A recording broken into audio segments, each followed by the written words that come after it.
about the motion picture made by this Navy man, Newhouse? We're working on that. How does it look? Impressive. Can I see it? It's being analyzed. When the film is available, will I be able to take a look at it? As soon as analysis is completed, you'll see it. Satisfied? Yeah. How long will that take? About a week. We're doing an exhaustive check on the Newhouse stuff. Really putting it through the ringer. When we're through, we'll forward a print to the Director of Intelligence with a complete report of our analysis.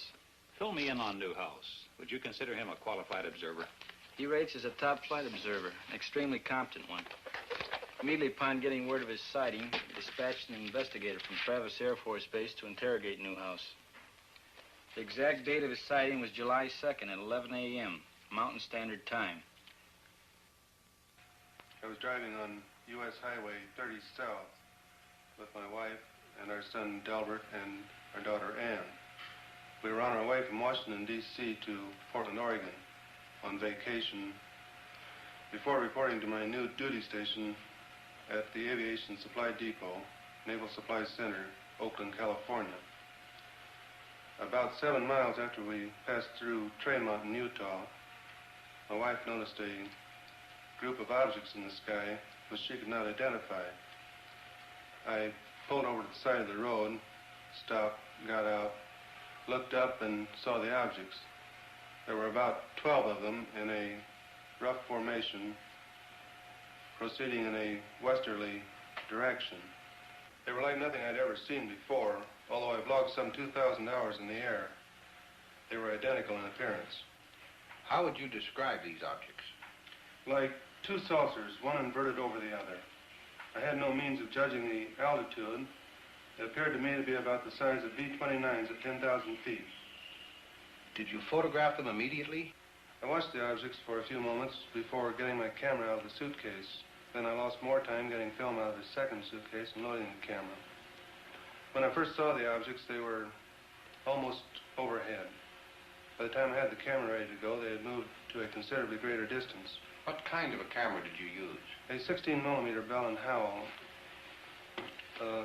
Filmo Auto Loadmaster with the 3-lens turret. I selected a 3-inch lens and set it on f8 and focused at infinity. Did you think of using slow motion?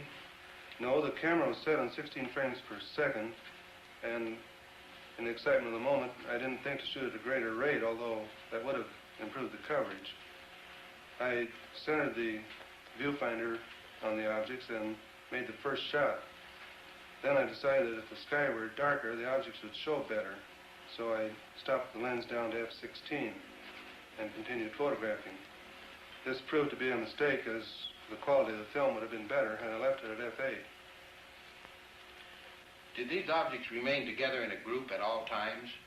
No. Toward the end, one object reversed its course and proceeded away from the rest of the group. I held the camera still and allowed this single object to pass through the field of view, picking it up again later in its course. Did this single object return to the rest of the group? No. I allowed it to pass through the field of view of the camera 2 or 3 times, and then it disappeared. In what direction? Over the eastern horizon. What did you do then? I turned, swinging the camera just in time to see the rest of the group disappear over the western horizon. What was the weather? The weather was bright and cloudless. Visibility good? The visibility was excellent. How does this film you shot compare with what you saw with your naked eye? You have studied the film. Yes, I've studied it. I'm very disappointed. The film falls far short of showing what I saw with the naked eye, due to the delay in getting the camera started and my air exposure. If I'd had this camera in the seat beside me, loaded and ready to go, there'd be no need for questions. The Air Force would have the answer. What is your full name, please? Delbert Clement Newhouse. And you are on active duty with the Navy? Yes, sir, I am. What is your official Navy rank? My title is Chief Photographer. I'm a commissioned warrant officer, United States Navy. How long have you been in the service? 21 years. Now, is there anything you can add to the description of these objects? They had a bright silvery color. Can you describe some particular detail? They had a metallic appearance. They seemed to be made of some kind of polished metal.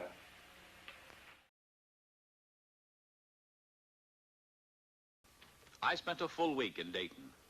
I had hoped to see the Newhouse film before returning to Washington, but it was still under analysis by the Wright Field Photo Lab.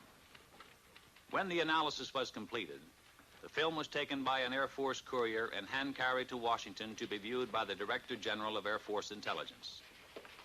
It is. All set, Major? Yes, sir. Air Technical Intelligence has reported that this film could not be produced under simulated conditions. Let's go. There'll be several feet of blank film before the pictures come on.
The film, as Newhouse had predicted, was in bad condition, but the chief interest was in movement, speed, and light source.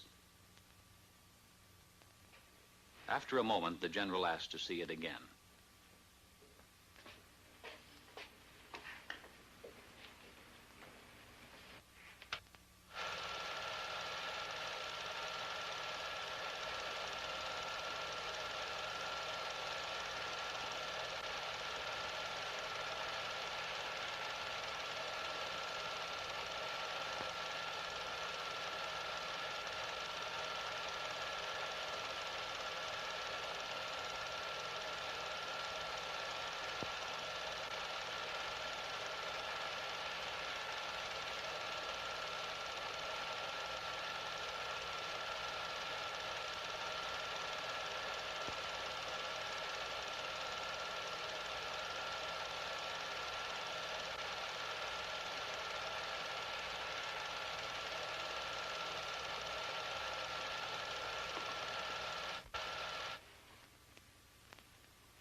How about that? Those were the only words spoken in the room. How about that? A few days later, Major Fournet had some news for me. We got the analysis of the Newhouse film from Air Materiel Command. What does it show? Not birds, not balloons, not aircraft, not faked. With the telephoto lens used, weather balloons within 5 miles distance could have been determined on the film. At a greater distance than 5 miles, they could not attain the speeds calculated. Within a 5-mile range, an aircraft of 40-foot wingspan could have been clearly determined. In excess of 5 miles, the speeds of the objects are greater than aircraft could achieve, except in a straight-line speed run. No bird is sufficiently reflective as to cause the film to react as strongly as it is done. If they're not birds, not balloons, or aircraft, and the film isn't faked, what can these things be? The official conclusion is unknowns. The Newhouse film was only the overture. A few minutes before 1 a.m., July 20th, 1952, the curtain on the first act of the Washington drama went up. The unknowns moved in for the first time over the national capital. I had always regarded myself as a man with an intuitive nose for news. So, through the first Washington sighting, while the saucers hovered over the city, I was in bed,